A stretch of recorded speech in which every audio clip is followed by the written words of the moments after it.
Hello friends, welcome to my YouTube channel English literature club. आज की इस video में हम पढ़ेंगे कमला दास के द्वारा लिखी गई पोएम माय मदर एट 66। ये पोएम 12th क्लास के सिलेबस में भी है। हरियाणा बोर्ड और सीबीएसई बोर्ड दोनों के सिलेबस में ये पोएम है, माय मदर एट 66, जिसको लिखा गया है कमला दास के द्वारा। सबसे पहले हम इस पोएम में जो कमला दास का इंट्रोडक्शन है वो पढ़ेंगे। उसके बाद हम पोएम की लाइन बाय लाइन एक्सप्लेनेशन करेंगे और उसके बाद जो इसमें पोइटिक डिवाइसेस यूज हुई हैं, इम्पोर्टेंट वर्ड्स के क्या मीनिंग है, वो सब इस वीडियो में डिस्कस करेंगे हम। तो आइए शुरू करते हैं। Kamala Das, also known as Kamala Suraiya, was born on 31 March 1934 in Malabar, Kerala. तो जो अपनी कवित्री हैं, ये एक लेडी थी। तो कमला दास जो कि जानी जाती हैं किस नाम से भी, कमला सुरैया के नाम से भी। इनका जन्म 31 मार्च 1934 को मालाबार में हुआ। मालाबार कहाँ पड़ता है? केरला में। She was an Indian English poet and at the same time a leading Malayalam author. She was an Indian English poet भी कह सकते हैं हम, पोइटेस भी कह सकते हैं, and at the same time a leading Malayalam author.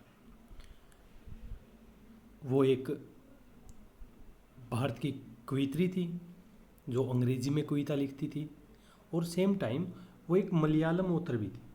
वो मलयालम में भी लिखती थी अपनी रचनाएं। Her popularity in Kerala is based chiefly on her short stories.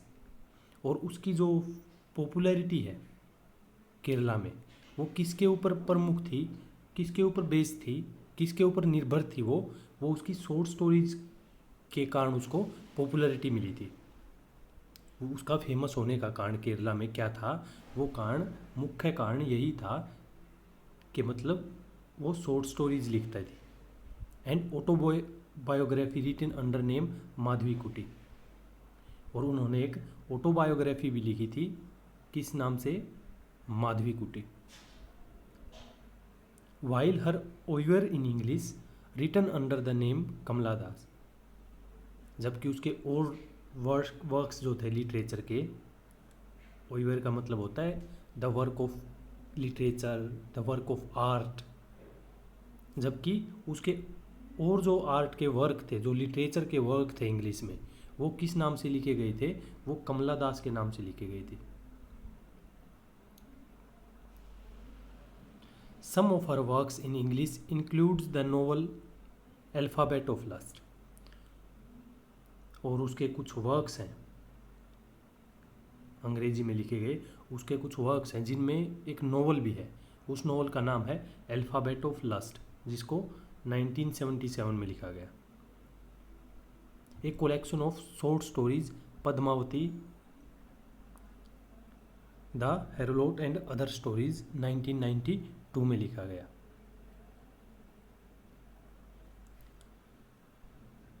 एक नोवेल है अल्फाबेट टू लस्ट, और कुछ शॉर्ट स्टोरीज का कलेक्शन है Padmavati, the harlot and other stories. इसको लिखा गया था 1992 में। In addition to 5 books of poetry. और पोइट्री की भी उन्होंने 5 बुक्स मतलब कलेक्शन लिखे हैं, काफ़ी 5 कलेक्शन पोइट्री के भी लिखे हैं। She is a sensitive writer who captures the complex subtitles of human relationship. Sorry, subtleties है ये कट गया है प्रेजेंटेशन बनाते वक्त। इसको जब मैं क्रॉप कर रहा था तो ये वर्ड कट गया है, इस वजह से मिस्टेक हो गई थी। She is a sensitive writer who captures the complex subtleties of human relationship in lyrical idiom. My mother at 66 is an example. N आएगा यहाँ पे, एंड की जगह इज एन एग्जाम्पल। तो क्या कैप्चर करती है? वो कॉम्प्लेक्स सबटलिटीज ऑफ ह्यूमन रिलेशन की, जो कॉम्प्लेक्स पेचीदा जो सब्टलिटीज़ होती हैं उनको अपनी पोएम के द्वारा जाहिर करती हैं, और माई मदर एट 66 जो है वो इसी तरह का एक उदाहरण है। She has received many awards for her literacy contribution, काफ़ी अवार्ड्स भी मिले उनको अपने लिटरेरी के लिए कॉन्ट्रीब्यूशन के लिए। 1984 में उनको नोबेल प्राइज़ के लिए नॉमिनेट भी किया गया था। एशियन पेन अवार्ड भी मिला हुआ 1964 में। केरला साहित्य अकादमी अवार्ड मिला 1969 में। साहित्य अकादमी अवार्ड मिला 1985 में। और honorary D Litt by university of Calicut 2006 में। उनकी डेथ कब हुई? 31 मई 2009, जब वो 75 साल की थी। उनकी एक हॉस्पिटल में पुणे में डेथ हो गई। अब सेंट्रल आइडिया क्या है इस पोएम का? Ageing is an important phase of human life. देखो जो सेंट्रल आइडिया जो है, थीम जो है इस पोएम की, वो क्या है? Ageing, old age is an important phase of human life, कि आदमी की आयु का बढ़ते जाना एक प्राकृतिक क्रिया है और एक इम्पोर्टेंट फेज भी है। मनुष्य की जो जिंदगी है उसमें उसकी आयु का बढ़ते जाना एक इम्पोर्टेंट फेज भी है, और ये प्राकृतिक प्रक्रिया भी है, नेचुरल प्रोसेस भी है। वो पैदा होगा तो उसकी एज भी बढ़ेगी, एक दिन उसकी डेथ भी होगी। A person enter his childhood, सबसे पहले वो अपने बचपन में प्रवेश करता है। Experience his youth when he is full of energy and dreams to have luxury of life, और अपनी जवानी में उसकी जो जवानी की अवस्था होती है उसमें वो फुल ऑफ एनर्जी होता है, मतलब ऊर्जा से भरपूर होता है, वो एंथुजियास्टिक होता है, और एक लग्जरी लाइफ, बिल्कुल बढ़िया लाइफ जीने के सपने देखता है वो। फाइनली, और आखिर में, ही अप्रोचेज हिज ओल्ड एज, आखिर में वो बूढ़ा हो जाता है, ओल्ड एज की तरफ जाने लगता है। And encounters death. देखो friends, death is inevitable. Inevitable का मतलब होता है जिसे रोका नहीं जा सकता हो, तो डेथ इज़ इनएविटेबल, डेथ को हम रोक नहीं सकते। एक आदमी जो पैदा हुआ है उसका मरना निश्चित है। और सेंट्रल जो आइडिया इस पोएम का वो एजिंग ही है, इसी के ओल्ड एज के बेस पर ही है, इसी के बेस पर है कि एक दिन हम सभी को इस दुनिया से चले जाना है।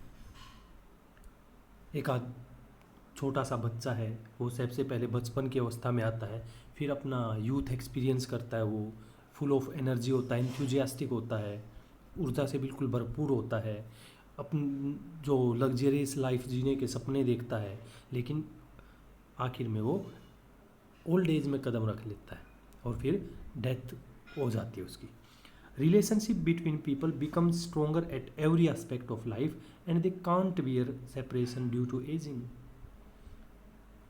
और लोगों के बीच में जो रिलेशनशिप होता है वो स्ट्रोंग होता चला जाता है।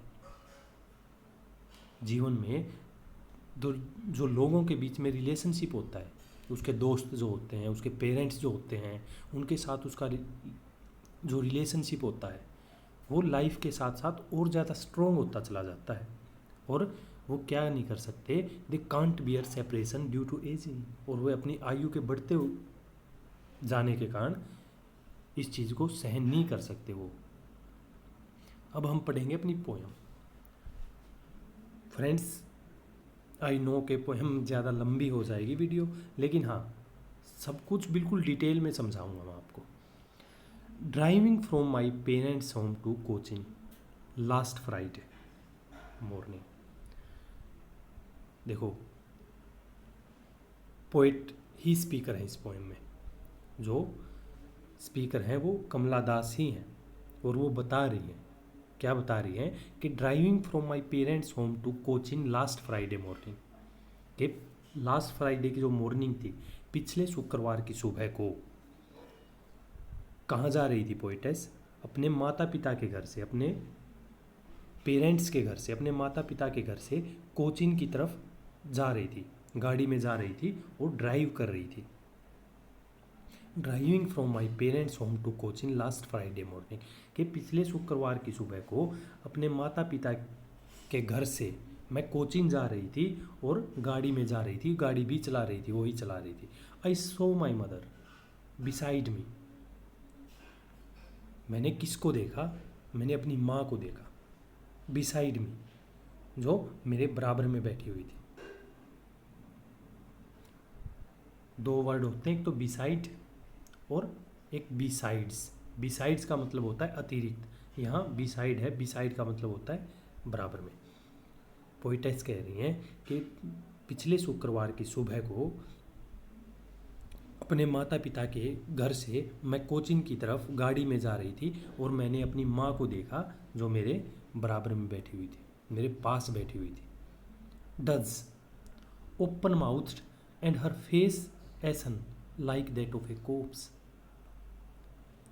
डज का मतलब होता है ऊँघना, झपकी लेना, मतलब आपको प्रॉपर नींद भी नहीं आ रही लेकिन आप स्लीपी अवस्था में भी हो, बिल्कुल भी नींद नहीं है, मतलब पूरी तरह से नींद में भी नहीं हो लेकिन पूरी तरह से कॉन्शस भी नहीं हो, होश में भी नहीं हो। इस बीच की स्टेट को हम डज कहते हैं। जबकि ऊँघना एक शॉर्ट नैप, जैसे हम चलते चलते कई बार गाड़ी में थोड़ी देर के लिए सो जाते हैं। Dazed open mouthed her face ashen like that of a corpse. Corpse का मतलब होता है डेड बॉडी। और उसकी माँ का मुंह जो था खुला था और वो ऊँघ रही थी बैठी बैठी। हर फेस एसन, और उसका चेहरा किस तरह था? एसन का मतलब होता है पीला कह सकते हैं हम, या राख की तरह। Her face ashen like that of a corpse, और उसका चेहरा किस तरह से दिखाई दे रहा था? उसका चेहरा पीला दिखाई दे रहा था, राख की तरह दिखाई दे रहा था। दैट ऑफ ए कोप्स, एक डेड बॉडी की तरह, जैसा कि एक डेड बॉडी का चेहरा दिखाई देता है उस तरह से मेरी मदर का जो चेहरा है वो दिखाई दे रहा था। एंड रियलाइज्ड विद पेन, और मैंने बिल्कुल दर्द के साथ महसूस किया। क्या महसूस किया? That she was as old as she looked, कि वो उतनी ही बूढ़ी हो गई थी जितनी वो दिखाई दे रही थी। वो काफ़ी ज़्यादा बूढ़ी दिखाई दे रही थी।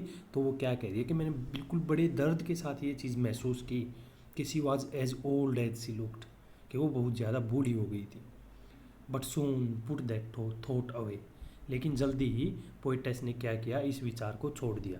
वो उसके मन में जो ये अपनी मदर के प्रति जो विचार आ रहा था कि इसका चेहरा जो है बिल्कुल डेड बॉडी की तरह हो गया है, ये ज़्यादा बूढ़ी हो गई है, तो बिल्कुल जल्दी ही but soon put that thought away, कि मैंने उस विचार को त्याग दिया, उस विचार को छोड़ दिया। And looked out at young trees sprinting, और किसकी तरफ देखा? एंड लुक्ड आउट, और मैंने बाहर की तरफ देखा। एट यंग ट्रीज, पेड़ पौधों को, छोटे वृक्षों को। स्प्रिंटिंग, स्प्रिंटिंग का मतलब होता है जैसे हम कहते हैं ना स्प्रिंट लगाओ, एकदम से भागो, स्प्रिंट लगाते हैं रेस में। स्प्रिंटिंग का मतलब होता है बिल्कुल तेज दौड़ना। And looked out at young trees sprinting, और मैंने छोटे वृक्षों को पीछे दौड़ते हुए देखा। मतलब जब हम गाड़ी चलाते हैं तो जो साइड में वृक्ष होते हैं, पेड़ पौधे जो होते हैं, वो हमें पीछे भागते दिखाई देते हैं। तो पोइटेस कह रही हैं कि मैंने ये विचार त्याग दिया कि मेरी मम्मी जो है वो शीघ्र ही मरने वाली हैं, या उनका चेहरा ऐसा हो गया है, वो बूढ़ी ज़्यादा हो गई हैं। मैंने शीघ्र ही ये विचार जो था ये त्याग दिया और मैं बाहर पेड़ पौधों की तरफ देखने लगी, छोटे वृक्षों की तरफ देखने लगी जो पीछे बहुत तेज़ी से भाग रहे थे। द मैरी चिल्ड्रन, और उन छोटे छोटे खुशी बच्चों को देखने लगी, छोटे छोटे बच्चों को देखने लगी जो काफ़ी खुश प्रतीत हो रहे थे। स्पिलिंग, स्पिलिंग का मतलब होता है falling. Spilling out of their homes, जो अपने घर से निकल रहे थे। But after the airport security check, लेकिन एयरपोर्ट पे जो सिक्योरिटी चेक होता है, मतलब जो सिक्योरिटी आपको चेक करती है, but after the airport security check, लेकिन हवाई अड्डे की सुरक्षा की जांच के बाद, जो हवाई अड्डे पर उसको जांच, सुरक्षा की जांच के बाद, standing a few yards away, मैं अपनी माँ से कुछ ही दूरी पर खड़ी थी। कुछ ही कदमों की दूरी पर खड़ी थी, कुछ ही गज की दूरी पर खड़ी हुई थी। I looked again at her, और मैंने फिर उसको दोबारा देखा। किसको? अपनी माँ को। वैन, वैन का मतलब होता है पीला, पेल, सिकली, बिल्कुल रोगी की तरह, जैसे कोई ज़्यादा दिन से बीमार आदमी का चेहरा होता है ना, वैसे। वैन, पेल, पेल मतलब पीला। I looked again at her, मैंने दोबारा उसको देखा। किसको? उसके पीले और बिल्कुल रोगी की, बीमार आदमी की तरह के चेहरे को। As a late winter's moon, और वो चेहरा किसकी तरह दिखाई दे रहा था? वो सर्दियों के चांद की तरह दिखाई दे रहा था। एंड फेल्ट दैट, और फिर मैंने महसूस किया, ओल्ड फेमिलियर एक, वो पुराना दर्द। कौन सा दर्द? फेमिलियर एक, कि वो पुराना जाना पहचाना दर्द मैंने महसूस किया। माई चाइल्डहुड फियर, मेरे बचपन का जो डर था। देखो कई बार सभी बच्चों को एक डर सा होता है अपने माता पिता को खो देने का, हर बच्चे को होता है ये बचपन में। तो पोएटेस को भी हुआ था। तो वो कह रही हैं कि फिर मैंने उस जाने पहचाने उस बचपन के दर्द को महसूस किया। But all I said was see you soon Amma, लेकिन अब उसने कितना क्या कहा कि मैंने केवल यही कहा, सी यू सून अम्मा, कि जल्दी ही तुमसे फिर मिलूंगी मम्मी, अम्मा, अम्मा जल्दी ही तुमसे फिर मिलूंगी। All I did was smile and smile and smile and smile, और मैंने केवल इतना ही किया। ऑल आई डिड, कि जो भी मैंने किया बस वो ये किया कि मैं सिर्फ मुस्कुराती रही, मुस्कुराती रही, मुस्कुराती रही और मुस्कुराती रही। तो फ्रेंड्स, ये थी कमला दास के द्वारा लिखी गई पोएम माई मदर एट 66। काफ़ी ज़्यादा उम्र हो गई उनकी मम्मी की। तो एक बार समरी देख लेते हैं इसकी। In this poem Kamala Das explores the theme of ageing and death. देखो वही फिर जो सेंट्रल आइडिया है, वहीं पर भी बताया था मैंने, जो इसका सेंट्रल आइडिया है वही थीम है इसकी। सेंट्रल आइडिया को ही हम थीम कहते हैं। किस चीज़ की थीम है? थीम एजिंग और डेथ की है। टाइटल से भी पता चल रहा है हमें। माई मदर एट 66, उसकी मम्मी की उम्र है वो 66 है, काफ़ी बूढ़ी हो गई हैं, उम्रदराज हो गई हैं काफ़ी। तो पोइटेस को उसकी माँ की डेथ का डर है। तो जो सेंट्रल आइडिया है, जो सेंट्रल थीम है इस पोएम की, वो है ageing and death. While driving from her parents' home to coaching, she notices her mother sitting beside her, dozing, her face like a dead body and her thoughts far away. This reminds her painfully that her mother is old and could pass away, leaving her alone. Poetess जो है वो coaching जा रही हैं और वो ये notice करती है कि उसकी माँ जो है उसका चेहरा पीला हो गया है, लाइक ए डेड बॉडी, एक डेड बॉडी की तरह। और वो फिर बड़े दुख के साथ ये सोचती है कि उसकी माँ जल्द ही गुजर जाएंगी, उसकी माँ की जल्द ही डेथ हो जाएगी और वो उसको अकेली छोड़ जाएंगी। लेकिन फिर जल्द ही वो इस विचार को एक तरफ रख देती है और वो जो छोटे वृक्ष हैं उनको देखने लगती है जो भाग रहे थे पीछे की तरफ, और वो फिर बच्चों को देखती है, छोटे बच्चों को जो अपने घर से निकल रहे थे बिल्कुल खुशी में, क्या क्या करने के लिए? खेलने के लिए। और ये चीज़ उसको क्या याद दिलाती है? ये चीज़ उसको यूथ और लाइफ की याद दिलाती है। देखो इमेजरी जो है इस पोएम में वो ये है कि जब वो छोटे बच्चों को देखती है तो उसको क्या याद आता है? उसका वो बचपन याद आता है कि मतलब कितनी टेंशन फ्री है वो बच्चे, कोई भी टेंशन नहीं है, कुछ किसी भी चीज़ का उनको डर नहीं है, भय नहीं है, सिर्फ वो अपनी ज़िंदगी जी रहे हैं। और जो पेड़ों को पीछे भागते हुए देखती है तो वो अपने आप को और बाहर की दुनिया को कंपेयर कर रही है कि यहाँ जो है ज़िंदगी ठहर सी गई है, लेकिन बाहर जो है, गाड़ी के बाहर जो है वो दुनिया भाग रही है। वो अपने यंग एज को याद करती है। लेकिन जब वो सिक्योरिटी चेक पे एयरपोर्ट के बाद वो दोबारा फिर अपनी माँ को देखती है जो उसके साथ थोड़ी ही दूर पर, कुछ कदमों की दूरी पर खड़ी हुई थी, फिर उसको महसूस होता है कि उसकी माँ का जो पीला फेस है वो सर्दियों के चांद की तरह है। और उसे जो फिर जो पेन महसूस होता है वो जो पेन फील करती है वो फेमिलियर पेन लगता है, उसको जाना पहचाना लगता है। और क्या जाना पहचाना है उस पेन में? उस पेन में उसके बचपन का डर है जो उसे हरदम लगा रहता था कि कहीं उसकी माँ को वो खो न दे। तो फ्रेंड्स ये थी सी कुड ओनली कीप्स। और फिर वो जो एकमात्र चीज़ वो एयरपोर्ट पर जो करती है वो सिर्फ ये कहती है उसकी माँ को कि सी यू सून, कि मैं जल्द ही आपसे मिलूंगी। और फिर उसको कहती है और फिर वो स्माइल करती रहती है। जो वोकैबुलरी है इस पोएम में, वैन, वैन का मतलब होता है कलरलेस, जिसका कोई कलर नहीं होता। पेल भी कह सकते हैं, सिकली भी कह सकते हैं। Late winter's moon, dim moon shrouded by clouds, बिल्कुल हल्का धीमा सा चांद जिसको बादलों के द्वारा ढक लिया गया है। स्पिलिंग रन आउट, स्पिलिंग का मतलब होता है रन आउट, मतलब हैप्पीली घर से बाहर भागते हुए।